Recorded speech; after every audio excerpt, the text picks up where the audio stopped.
धन्यवाद सभापति महोदय, आपने मुझे मांग संख्या 52 पंचायती राज और मांग संख्या 53 ग्रामीण विकास पर बोलने का मौका दिया। सभापति महोदय, दोनों मांगों पर आज बहुत अच्छी चर्चाएं हो रही है और साथ में चुनाव की भी चर्चाएं हो रही है। और कल हमारे प्रदेश के यशस्वी मुख्यमंत्री आदरणीय भजनलाल जी शर्मा के नेतृत्व में भजनलाल जी शर्मा और उनकी कैबिनेट ने जब से वो तीसरी संतान का जो कानून लगा हुआ था उसको हटाने का निर्णय कर लिया, तब से सामने वाली लाइन में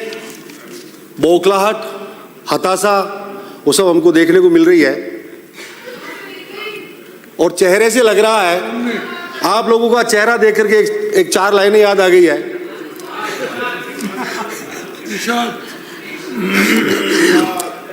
आप लोगों की बौखलाहट और आप लोगों के चेहरे, वास्तव में आपको बहुत बड़ी घबराहट है चुनाव से, और उस चुनाव के लिए चार लाइनें आदरणीय नेता प्रतिपक्ष, उखड़े उखड़े से मेरे सरकार नजर आते हैं, उखड़े उखड़े से मेरे सरकार नजर आते हैं, और अब तो मुझे इस घर की बर्बादी के आसार नजर आते हैं कल के निर्णय से। आदरणीय सभापति महोदय, आदरणीय सभापति महोदय, मैं हमारे यशस्वी मुख्यमंत्री आदरणीय भजनलाल जी शर्मा का, पंचायती राज मंत्री आदरणीय मदन लाल जी का आभार व्यक्त करना चाहूंगा कि इन्होंने पंचायत राज पुनर्गठन में मेरी विधानसभा में 24 नवीन ग्राम पंचायतें बनाई और शंभूगढ़ को नवीन पंचायत समिति बना करके जो मेरे आसीन विधानसभा क्षेत्रवासियों को सौगात दी है, इसके लिए मेरी विधानसभा के सभी क्षेत्रवासी आपके आभारी रहेंगे। मेरा एक छोटा सा निवेदन है, माननीय मंत्री महोदय, मेरे वहाँ पंचायत राज पुनर्गठन में 24 नवीन पंचायतें बनी, उसमें एक पंचायत है धोली जेतपुरा पंचायत एक है माननीय सभापति महोदय। और हमने प्रस्ताव जो दिए थे बनवा करके, जिला कलेक्टर महोदय के वहाँ से भी अलग अलग प्रस्ताव आए हैं, धोली का प्रस्ताव अलग है और जेतपुरा का अलग है। लेकिन यहाँ हो सकता है कोई मिसअंडरस्टैंडिंग हो गई हो या कोई त्रुटि रह गई हो, उस त्रुटि से धोली जेतपुरा कंबाइंड नाम देकर के एक पंचायत बनाई गई है, जिसमें दोनों गांव आमने सामने है, वहाँ आंदोलन भी हो रहा है। मेरा निवेदन है, जब प्रस्ताव अलग अलग आए हुए हैं, धोली को यथावत ग्राम पंचायत रखते हुए हमने फिर से प्रस्ताव बना करके दिया है मेरे, और जेतपुरा बहुत पुराना गाँव है और मैं बड़े सम्मान के साथ नाम लेना चाहूँगा कि जो हमारे गार्जियन की भूमिका निभाते हैं, हमारे भारतीय जनता पार्टी के बहुत ही वरिष्ठ नेता आदरणीय औकार सिंह जी लखावत का ननिहाल भी है जेतपुरा को आप,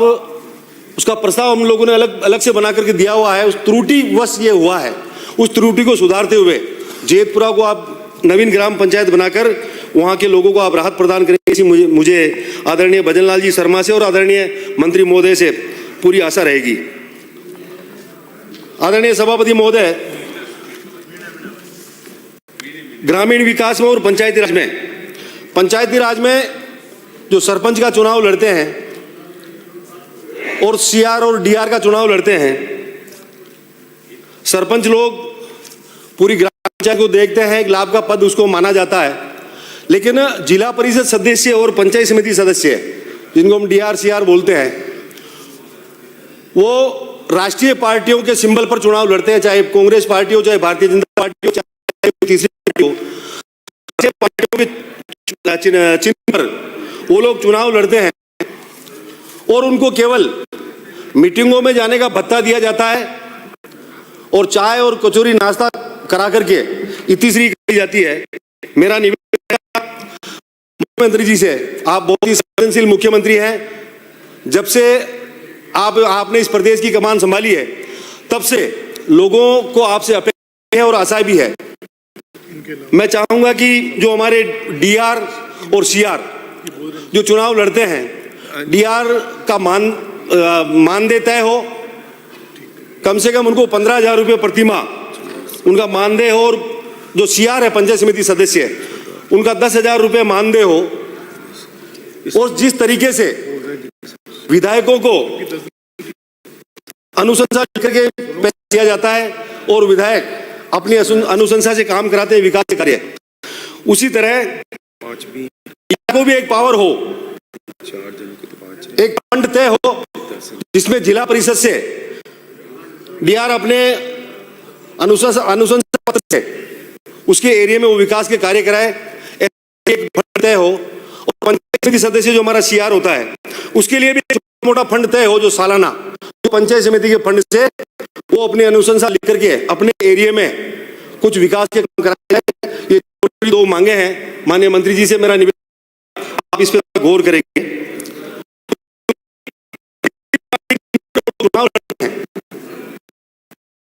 और विकास के नाम पर जब जनता उनके पीछे पड़ती है, डीआर जो होता है 11 पंचायतें 12 पंचायतों का चुनाव लड़ता है, उसके नीचे 6 CR चुनाव लड़ते हैं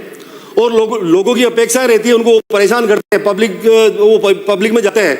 तो लोग उनसे अपेक्षा ही करते हैं कि आप हमारे बनवानी है, कोई छोटा मोटा काम हो, इसके लिए इनका एक फंड तय हो जो मिले और CR को भी मिले, ऐसी मैं आपके माध्यम से मांग करना चाहूंगा। और सभापति महोदय, मेरा निवेदन रहेगा माननीय विपक्ष के सभी साथियों से, जिस तरीके से आप लोग आरोप प्रत्यारोप लगाते हैं कि हमने 5 सालों में ये कर दिया, हमारी ये योजनाएं आई, हमारी ये महत्वपूर्ण योजनाएं थी, इस सरकार ने उस योजनाओं को बंद कर दिया। अभी राजीव गांधी जी का भी नाम ले रहे थे आदरणीय रफीक साहब, राजीव गांधी जी लेकर के आए नरेगा, उनका कहना है राजीव गांधी जी ने ये भी कहा था, हम बहुत छोटे छोटे थे लेकिन हम आज भी सुनते हैं, वो ये भी कहा करते थे कि मैं यहाँ से 100 रुपये भेजता हूँ और नीचे पब्लिक में जो पैसा जाता है जाते जाते 15 रुपये ही पब्लिक तक जाते हैं। ये भी उन्हीं के स्टेटमेंट थे। मोदी जी के आने के बाद भ्रष्टाचार पे लगाम लगी है। VBG राम जी का आप लोग विरोध कर रहे हैं, विरोध कोई किसी बात का विरोध नहीं है माननीय सभापति महोदय, इनको क्योंकि नरेगा में भ्रष्टाचार बहुत होता है, इनको मरोड़े लग रहे हैं। अब होगा क्या, जो मापदंड तय हो रहे हैं VBG राम जी के, वो रीटा जी आप हमारी बहन है, बिराजे रफीक साहब ने कहा है अभी, हाँ मैं पंचायत राज की बात कर रहा हूँ, मैं पंचायत राज की बात कर रहा हूँ। रफीक साहब ने कहा है कि राजीव गांधी जी लेकर के आए थे, राजीव गांधी जी आपने कहा है, तो मैं वही कह रहा हूँ कि राजीव गांधी जी ने यह भी कहा था कि मैं 100 रुपये भेजता हूँ तो नीचे जाते जाते 15 रुपये ही जनता तक पहुँचते हैं। वो 85 रुपये कहाँ जाते थे ये तो आप जानते हैं, वो जानते हैं। ये भी राजीव गांधी जी ने भी कहा था। आप राजीव गांधी जी की बात करते हैं, जिनको लाल मिर्ची का हरी मिर्ची का अता पता ना हो, लाल मिर्ची कैसे पैदा होती है, हरी मिर्ची कैसे पैदा होती है, आप बात करते हैं राजीव गांधी जी की। सभापति महोदय, भ्रष्टाचार नरेगा में फुल होता है, भ्रष्टाचार बंद हो जाएगा VBG राम जी से, ये इनको तकलीफ है और वो ज्यादा कोई तकलीफ नहीं है। आदरणीय सभापति महोदय, आपने मुझे बोलने का मौका दिया, इसके लिए बहुत बहुत धन्यवाद। वंदे मातरम। मनीष यादव। के हक में कभी खड़ी होती, के हक में कभी खड़ी होती, सच का हाथ पकड़कर कभी अड़ी होती।